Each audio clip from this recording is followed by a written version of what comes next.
pre-recorded video, the Ukrainian leader called for the creation of a special war tribunal and detailed alleged war crimes by Russia.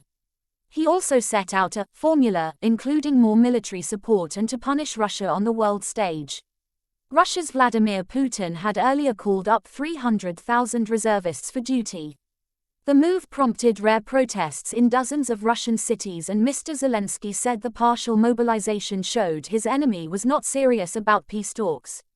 Monitoring group OVD Info said 1,315 Russians had been arrested. The Ukrainian leader said creating a special tribunal would help hold Moscow to account for stealing territory and murdering thousands of people. His address on Wednesday received a standing ovation from many of the session's attendees. Despite Russia's decision to bolster its military campaign, the two sides took part in the biggest exchange of prisoners since the start of the war. In a deal brokered by Saudi Arabia, 215 fighters were returned to the Ukrainian side, including 10 foreigners, while Russia took back 55 soldiers.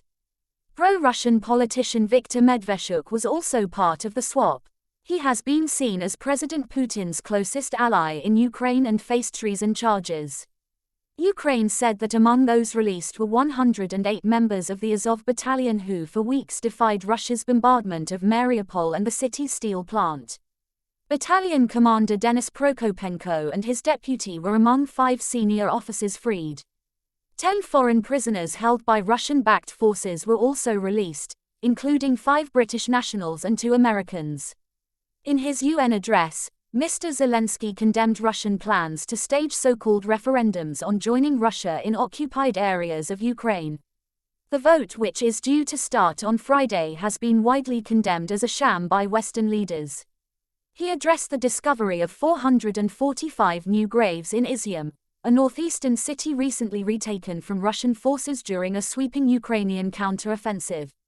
Mr. Zelensky detailed allegations of war crimes in the city, including against one man said to have been castrated and murdered.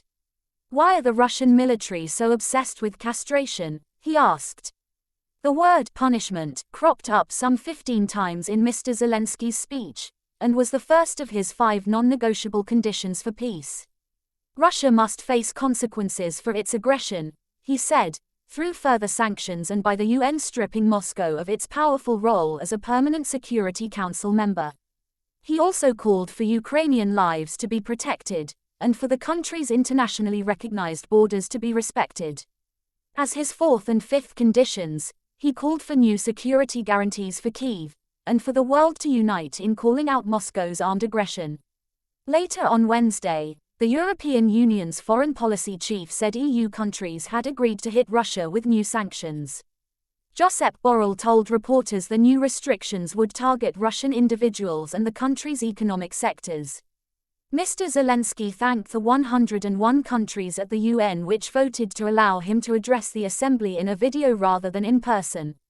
He blasted the 7 countries including Russia which voted against his video appearance, and criticized those which have remained neutral during the conflict.